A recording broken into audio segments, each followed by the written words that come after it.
Do you know how back we are? We have never been more back. Week 1, fantasy basketball preview. Michael Bolton.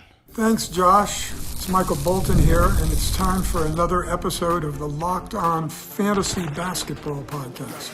Let's get to it. Let's get to it, indeed.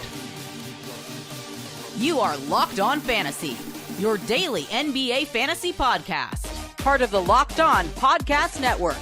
Your team every day. Hello and welcome to the Locked On Fantasy Basketball Podcast, brought to you by Basketball Monster. My name is Josh Lloyd and I'm a 10, but I talk about fantasy basketball. I'm also the lead fantasy analyst at basketballmonster.com, and you can find me on Twitter as always at redrock_bball, on TikTok at redrock_bball, and on Instagram at Locked On Fantasy Basketball. Today's episode is brought to you by Game Time. Download the Game Time app, create an account, and use the code LOCKEDONNBA for $20 off your first purchase. Thank you also for making Locked On Fantasy Basketball your first listen every day. We are free and we are available on all platforms. 24 hours to go. 24 hours to go. Maybe there's going to be more singing on the podcast this year. I don't know, but we're ready to go. Week 1 is off in the books. We're starting very, very soon, and we're here to preview Week 1. And let me just give you a couple of early tips here on Week 1. You need to be cautious on stuff. There are going to be plenty of knee-jerk reactions. Now, this is one of the hardest things to balance from my perspective, but also fantasy managers' perspective. Usually, the best waiver wire pickups happen in Week 1. And the worst drops happen in Week 1. It usually leans more towards worst drops, and then those worst drops turn into the best ads. But there will be the occasional guy that a lot of people haven't thought of, that sits on the waiver wire and sits at 30% rostered, who you see get an outsized role and becomes the second highest usage player on a team, or something completely that we didn't expect at all. And there'll be one of those guys, maybe two, that pop up in Week 1.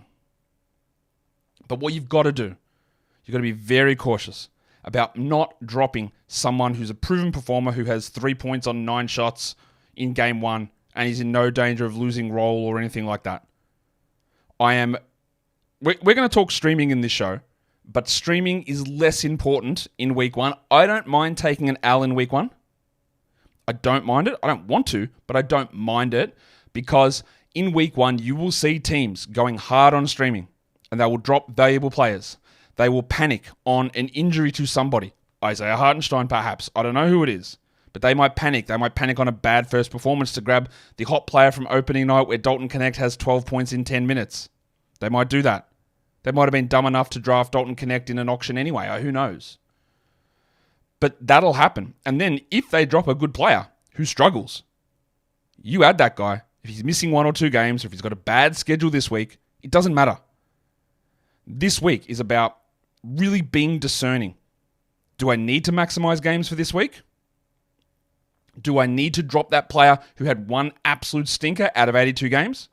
Do I need to grab the guy that shot 7 of 9 from 3 and therefore looks awesome?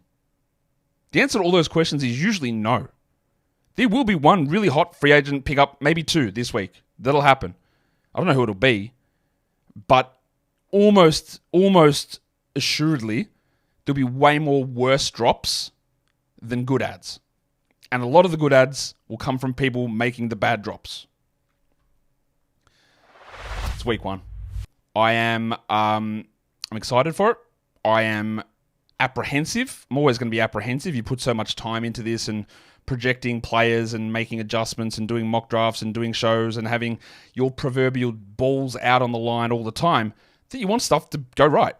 You want to make the right calls, the right adjustments, the right maneuvers for your own teams, but more importantly, for the information that I put out. My teams are actually secondary in terms of what I do. I don't rush to hide information to add players to my teams. I talk and I make my projection adjustments to provide the information that I believe out to as many as I can, and then I will go and adjust my teams later on. And it's nerve-wracking. It's a lot of work coming up with 180 days or whatever of an NBA regular season with 4 days off. And I'm excited, and I'm nervous, and I'm apprehensive. Let's take a look at how the week is going to shape up. Let's check out the schedule. How does it shape up? Remember, obviously, I'm recording this on Monday, so there are no games on Monday. And we start with, and I am thankful for the NBA for this, that you know that I hate when they do the ridiculous schedules. And it's not too bad.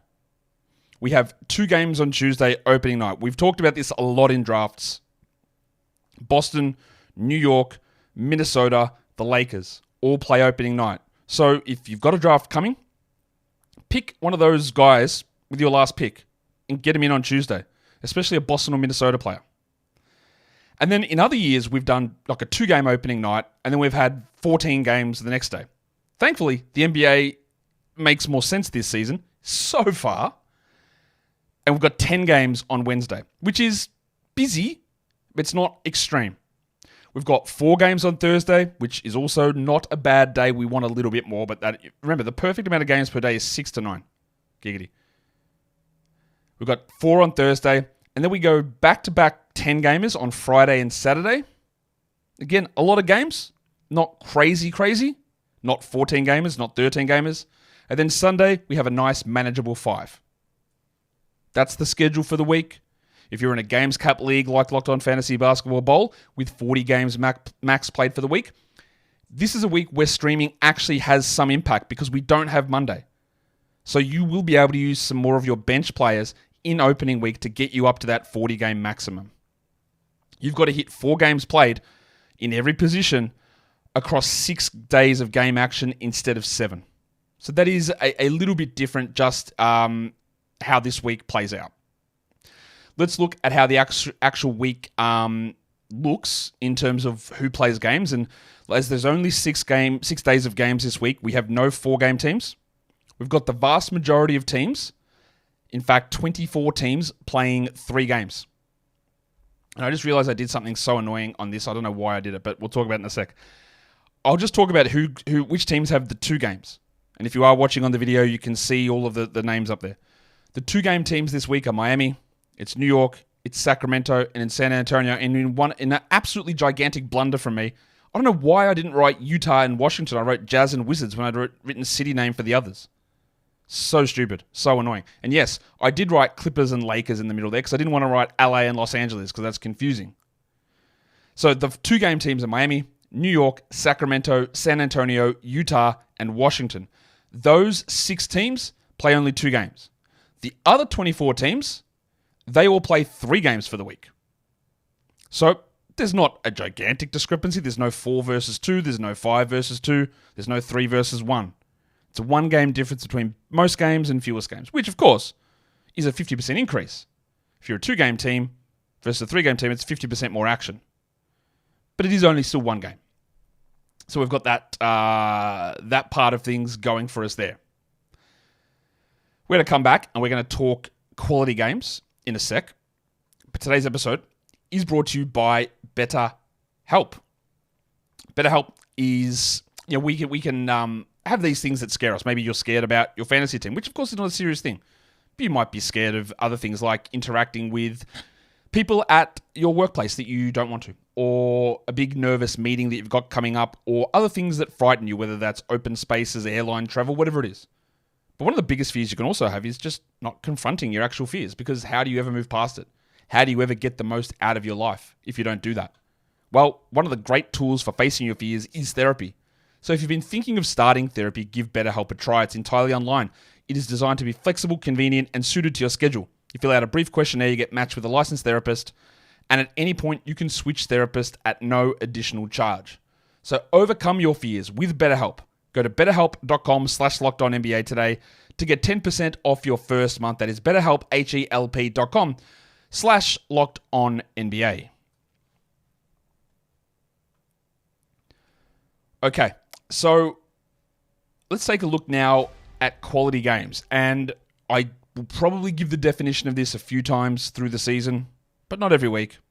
And I expect if someone asks the comment on Twitter or in the YouTube chat or in the YouTube comments, that somebody else answers it, because I've answered it a million times. What is a quality game? What is a quality game? A quality game is a game in the NBA that is played on a day where there is a lower volume of games. It has literally nothing to do with the opponent.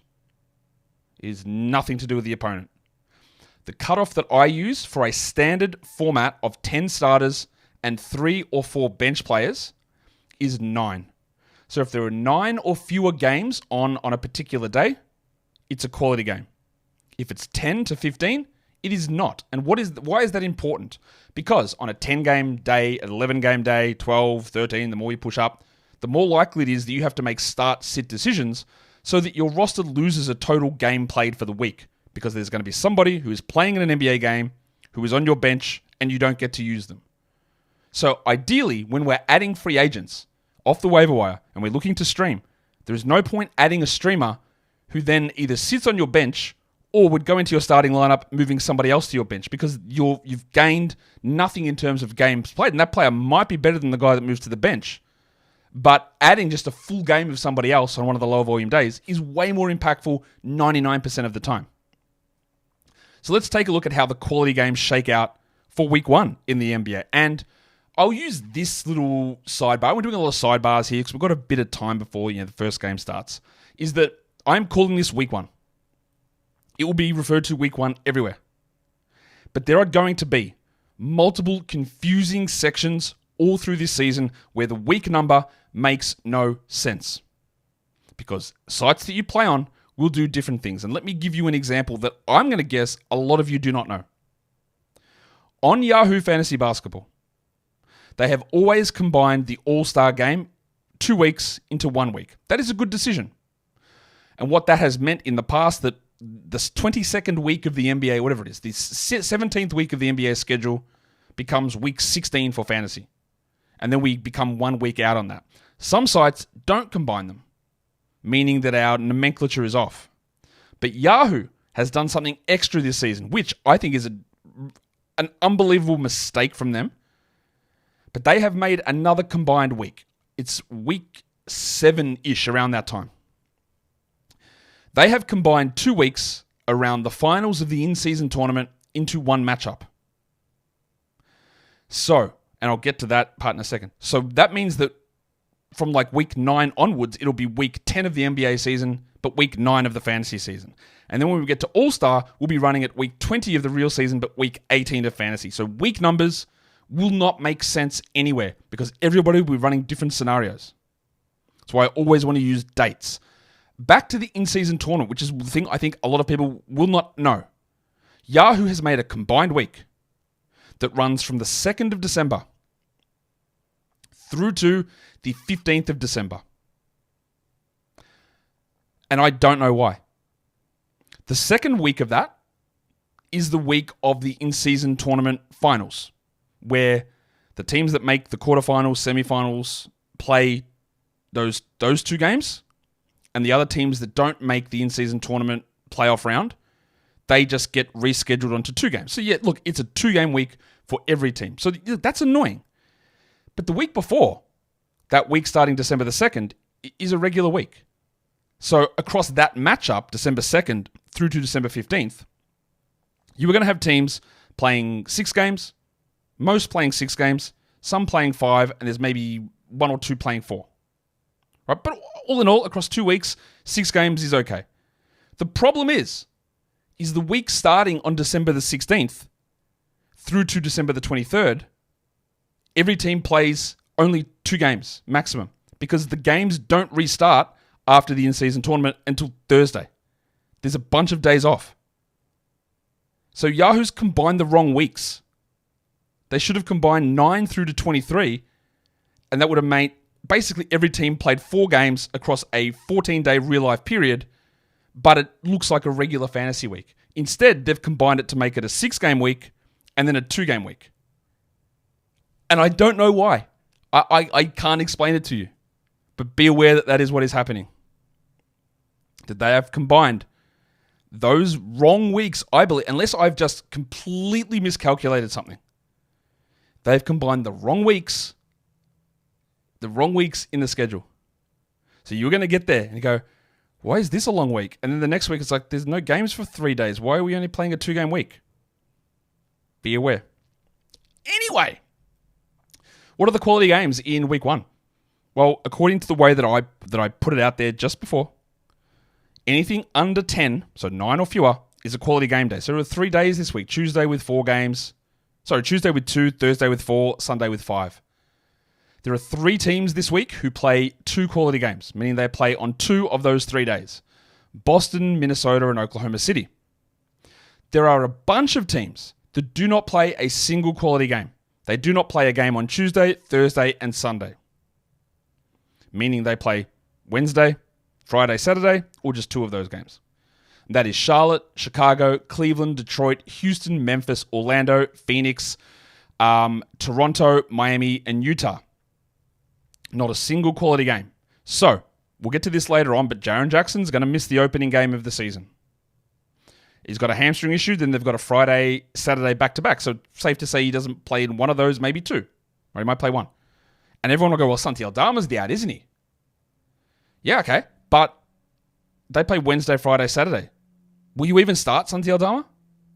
Like, on Wednesday with 10 games, and do you actually have an open roster spot? Maybe, but maybe not. So, look. It's not as easy as, man, Santi's so great. He was also not that good last season. He might be fine, but you might not play him, like, at all. So all of those teams, when you're looking at fringe waiver wire producers, you might have Grayson Allen in your roster for Phoenix. You might have gone and you've got Kelly Olynyk, or you've tried a Khalil Ware in Miami, which, of course, are more longer-term stashy type things, but they don't play on any low-volume day this week, meaning they'll probably just sit on your bench, depending, again, on how your team looks, and you might get 0 out of them. Whereas you could add a slightly worse player, if you were maximizing games, a worse player, a Peyton Pritchard, Jaden McDaniels, Nickeil Alexander-Walker, Lou Dort, and get 2 games out of him. And as much as I don't like it, head-to-head fantasy basketball, whether it's categories or points, is a volume play. Now, in Locked On Fantasy Basketball, we've got the games cap because I don't like that idea that streaming is the only thing. I want it more to be about skill and decisions. But that's not how most leagues run. So, 2 quality games from a worse player, if you're just looking for more numbers, is great. But always check your team, because I might say they've got 0 quality games, and you might say, yeah, but on Wednesday, Josh, my roster's aligned so that I've got an open spot. I go, that's fantastic for you. And that is the decision that you have to make that I cannot see through your computer screen into your phone, check out your browser history, but then also go and check out what your individual roster looks like. Can't do it. But you can. But I want to put that information out so you're aware of the things that you need to be on the lookout for. Let's move into the stream zone. And what does that mean? That just means we're talking about streaming. It means we're talking about the ways that you can approach to maximize your games played for the week. And in other weeks, this will be more complex than what it is this week. And also, remember, I wouldn't be selling out just to stream this week. I'd be waiting for mistakes from other managers. I'd be holding on to someone who has a bad game, but you still feel confident in them. That's what I'd be doing this week. But if you are someone who just loves getting a stream in, then here's what we do. Tuesday, Thursday, ignoring Wednesday as a 10-game day, so it's a higher volume day, and you might not actually be able to use a player that you add there. Tuesday, Thursday, there are these 4 players that are available in big percentages of leagues. I went and looked at all the Yahoo roster percentage numbers. These are available in over 50% of Yahoo leagues. So they've got to be mentioned. They've got to be mentioned.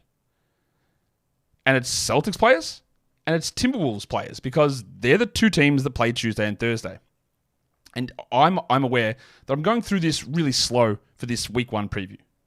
Because I've got a little bit of the time. We're not pushing with games happening at the moment, but it's also for the new people playing the fantasy to get you back. Also, if you haven't, you obviously haven't played all season because there hasn't been fantasy on yet, but just to get us all back into the rhythm of how this stuff works and of how the schedule works and how we can play it. So we're just a little bit of a slower pace, for the season coming up here, or to start the season, which I think is useful enough. So when I look at these guys, like Jaden McDaniels is 24% rostered. You look at where's Al Horford on this list? Like Al Horford's at 39%, which I know most of you who are smart and play in competitive and non-taco leagues will have Horford rostered, but those numbers don't lie, and we welcome everybody here. You play in a points league, you play in a category league, you play in a 10-team league, you play in a 16-team league, you play in the hardest league of all time, you play in an easy league, whatever. We've got to approach all these things. So those 4 players, Al Horford, Jaden McDaniels, Peyton Pritchard, and Slam and Sammy Hauser, they're going to suit a bunch of different league sizes, and you can play them Tuesday, and you can play them Thursday. Throw in Nickeil Alexander-Walker if you want. Naz Reid, if for some reason he's available, throw him in there. But that's what we want to target. We want Celtics, we want Wolves as options that we can run through there. The other thing we look at is the Thursday-Sunday, which is the other combination of the low-volume days. And there's only one team that does that, and that's Oklahoma City. So there are 2 ways that you can maximize. Again, this is a different week to usual. Normally we look and go, we've got 1 roster spot, we've got 4 ads, all that's default, and we're streaming it through. How do we maximize games? There's no real way to do that this week. You can either do the Tuesday-Thursday combination and get 2 games for the price of 1 ad. You can do the Thursday-Saturday or Thursday-Sunday combination and get 2 games for the price of 1 ad. You can do an ad on Tuesday, an ad on Thursday, an ad on Sunday, and still have 1 ad left over. And you should be using ads to make or take the opportunity where other managers make a mistake and drop somebody good. But the Thursday-Sunday is only Thunder. So we've got Lou Dort, Isaiah Joe, Aaron Wiggins, and Kaysen Wallace, who will get minutes. We'll get a bump in minutes with no Hartenstein and maybe no Pig Williams. But they will be the guys that play on those 2 low-volume days who are widely available, and you can go and have a crack. Today's episode is also brought to you by FanDuel Sportsbook. You can start the season with a big return on FanDuel, America's #1 sportsbook. So, in the middle of the game, you can get a hunch, you can be watching, you can see something developing, you go, ooh, that looks interesting. You can go and open up the app, check out where the bets are being placed. Of course, that's the place you open up. But on that same page, instead of going to a different app or a different page, it's all there. The stats, it's there. The live play-by-play, it's there as well. And while you're doing that in the middle of the game, you just make your decisions with information. How good. And if you're a new customer, if you place your first $5 bet, you get $200 in bonus bets guaranteed. So when you go in and place that first bet, they just give you $200 in bonus bets. Check out FanDuel for all of their season wins total stuff, odds for the first game with totals and spreads and player props. It's all up on the site. So check it out at FanDuel.com. And don't forget to gamble responsibly. Okay. So we've talked about the old stream zone. Now it's time for us to get in and have a look at quirks of the schedule. So what do I mean by quirks of the schedule? Basically, there are certain times where we'll have weird gaps in the middle of the week. We'll have teams that don't play on a weekend. We'll have teams that don't start the season or don't start the week with any games, and that's the case here. There are 2 teams that do not play until Thursday. So, yeah, if you're adding a player from the Knicks because they've got no one left, and you go, well, I'm going to really get myself into Juice McBride. Well, so let me rephrase that. There are 2 teams, the Knicks and the Jazz, who don't play on the weekend. That's what I meant to say. They don't play on the weekend at all. So you've seen the Knicks have got a bunch of guys out. You've added Juice McBride. You've tried campaign. You're in a deep league. You've gone Jericho Sims. But Saturday and Sunday, those guys don't play. So that's a roster spot that sits there and you go, will I use this guy in the coming weeks? Or do I just jettison and see what I can do across Saturday, Sunday? Because, that's the sort of decision-making that we need to start getting around.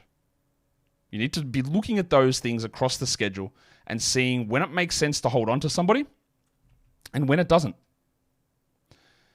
There are a bunch of teams who do not play a game until Thursday. So on Tuesday with 2 games and on Wednesday with 10 games, these teams do not play. Oklahoma City, Dallas, Denver, Sacramento, San Antonio, and Washington.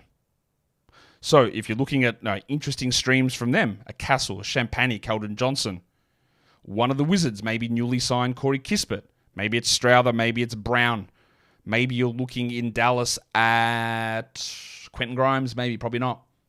And even those Thunder guys that I mentioned, the stream zone Thursday, Sunday, they're not playing Tuesday or Wednesday. So be aware of that. Be aware that that's how the week is playing out. We also have 3 games in 4 nights, which again, this is important because I can tell you about quality games and if you've got a full roster or not, that's up to you to find out. And sometimes we can do a 3-game in 4-night stretch, add a player, get 3 games in 4 nights, move on. So if we start on Wednesday and move through to Saturday, there are a bunch of teams who play 3 games in 4 nights, which makes sense because Wednesday's 10 games, Friday's 10 games, Saturday's 10 games. It's Charlotte, Chicago, Cleveland, Detroit, Houston, Memphis, Orlando, Phoenix, Toronto. All those teams from Wednesday to Saturday have 3 games in 4 nights. They're also the teams that don't have quality games because they're playing on the 10-game days. But if you've got the spots, that's a nice little run of things. And then to end the week, like we talked about, the Oklahoma City Thunder play 3 games. They don't play Tuesday or Wednesday, but they play their 3 games between Thursday and Sunday. So hyper-concentrated towards the end. So you add a Lou Dort or a Wiggins or a Joe, and you might use them Thursday. You might use them on Saturday. You might use them on Sunday. It's possible. The other part of the schedule we always want to look at is back-to-backs because A, that can mean that players rest. B, it can mean that players perform worse, but it's also a good way, if you've got the ability to do it, to add somebody to get 2 games for the price of 1 ad. On Friday, Saturday, when there are 10 games on both days, there's a bunch of teams that have that back-to-back. Charlotte, Chicago, Cleveland, Detroit, Houston, the Lakers, Memphis, Orlando, Phoenix, and Toronto. And then there are only 2 teams who have the weekend back-to-back. Now, we don't have to worry about Kawhi Leonard sitting the back-to-back because he's not going to play anyway. But the Saturday-Sunday back-to-back, the Clippers and the Thunder are the only 2 teams who have the back-to-back to end the week, which is in contrast to the Knicks and the Jazz who do not play at all over the weekend. This is where all of this schedule stuff becomes important. Some might say too important, and I would tend to agree.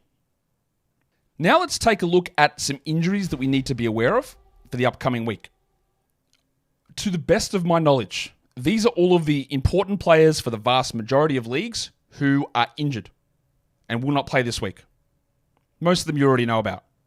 Kawhi Leonard, Kristaps Porzingis, Isaiah Hartenstein, Trey Murphy, Devin Vassell. Chris Middleton, they've ruled him out for the opener. I was always under the working impression he would not play week 1 and he would be available week 2 is my guess. So I have ruled him out for the week and I had done that weeks ago. Of course, he might play. I am very, very doubtful of that. Vince Williams, he's out. He won't play this week. Max Strus, Precious Achiuwa, Shaden Sharp, Malcolm Brogdon, Jared Vanderbilt. These players are all out for the upcoming week.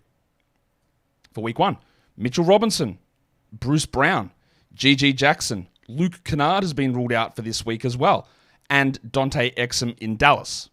Now, the other guys we have to pay attention to who we're just not sure about injury-wise.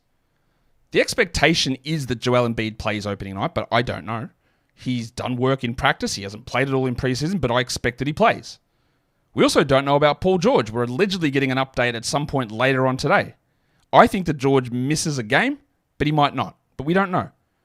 Jalen Williams sprained his ankle in the preseason game. I expect that he is fine. Jaren Jackson, he is going to miss their opening game on Wednesday, and then they've got the Friday, Saturday back-to-back. So I think he probably only plays 1 game maximum this week, Jaren Jackson. We don't have, you'll be shocked. We do not have an update on Mark Williams. I am probable that he will be doubtful for opening night. And if he is, you know what I'm going to do. So we'll see. We don't know, and that would mean that maybe there's some Nick Richards value in there. They've got the 3 games in 4 nights like we detailed already, but also Nick Richards is not that good. He's not that high upside, and they're all on high volume days. So would you even use him? So consider that. If you're going to add Nick Richards, would you start him Wednesday, Friday, Saturday? And if not, what's the point? The other one is RJ Barrett. They're on this list who did hurt his shoulder, his AC joint in the preseason, and we're not sure if he's ready. The next bunch of guys, like Alex Sarr, there is some doubt that Sarr is going to be available for opening night, so keep an eye on that. Clint Capella hurt his ankle in the second last preseason game, and Onyeka Okongwu started the last one. Capella might not be ready. Asar Thompson, we have heard absolutely nothing to know whether he has been cleared to participate. I would say that means he's not playing, but I don't know. I think Patrick Williams will play, but we also don't know just yet. Bojan Bogdanovic in Brooklyn, he had some foot and wrist issues. I don't think he's going to play all week, but that hasn't been official yet. And then Rob Williams pinged his hamstring about 2 to 3 weeks ago for Portland. Of course, it's Rob Williams, so he's probably not going to be ready. But we also, at this stage, don't know that.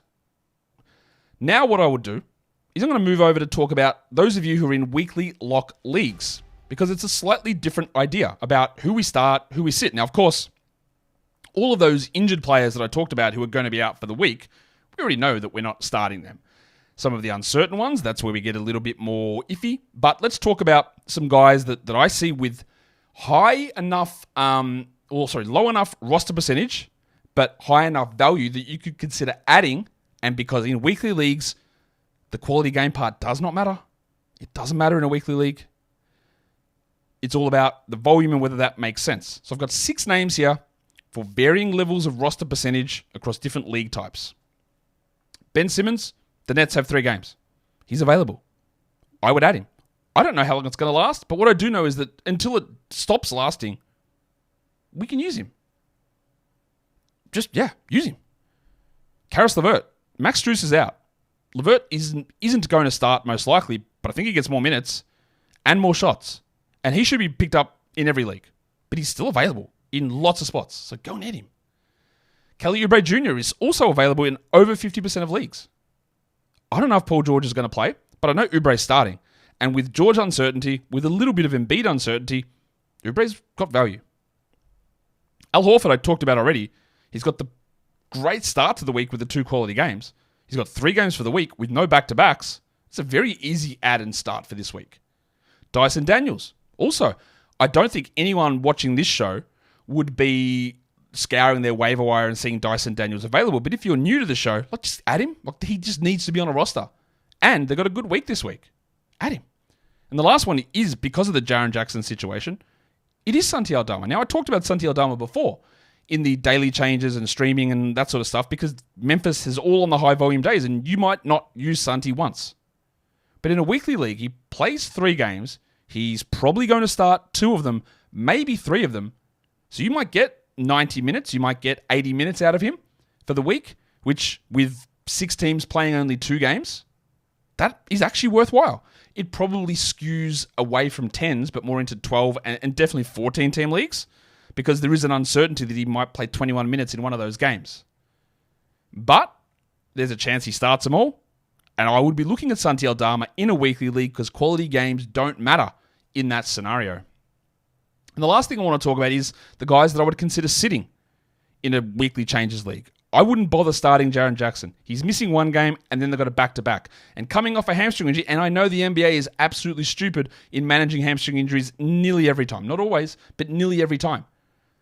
But it would be unbelievable that he would miss opening night, and they would say, all right, go out, play the back-to-back on a pinged hammy. No way that happens. So you do not start Jaren Jackson in a weekly changes league. You do not do it. A lot of these other guys, all of them, in fact, are 2-game players. You wouldn't start John Collins with 2 games. You don't start Derek Lively. Daniel Gafford is borderline. You don't start Klay Thompson. You don't start Keontae George. I don't believe in Utah. I think you do start Kessler and Markkanen, but you don't start George. You don't start Hendricks. You don't start Sexton, maybe. He maybe. And then in San Antonio, I wouldn't start Chris Paul with only 2 games on. Now, obviously, that is 6 names. There's going to be 400 other players that you don't start, and I'm not going to tell you who all of those are, but there's 6 names that are rostered very heavily, like almost 100% of leagues for a lot of those guys, that I wouldn't be starting in a weekly format for this week. And that, my fellow fantasy basketball legends, is an expanded week 1 preview. I hope that a lot of the concepts and ideas that I brought across in that show, or in this show, resonate and that they're understandable, because we won't be talking about them in as much detail. When we do them in following weeks, we'll be saying, here's the quality games, here's the streams, go. Here's the weekly league, do this, start, sit. We're not going to be explaining every minute detail. And if there is something that you don't know, ask, always. I don't know if I'll answer it. I'll answer some of them. I get to as much as I possibly can without completely blowing my mind up. But someone else will chuck it in. Hey, what's a quality game? Hey, what's streaming? Hey, what's punting? Someone will answer. All right, someone will answer that stuff. Put it in there. But we went extra detail today for that reason. Your extra detail is just subscribing. Apple Podcasts, Spotify, wherever else, Google Podcasts, and of course on YouTube. We're pushing the numbers up. We want to get unbelievably high numbers here if we can. Guys, we are done here. Thank you so much for listening, everyone. See ya.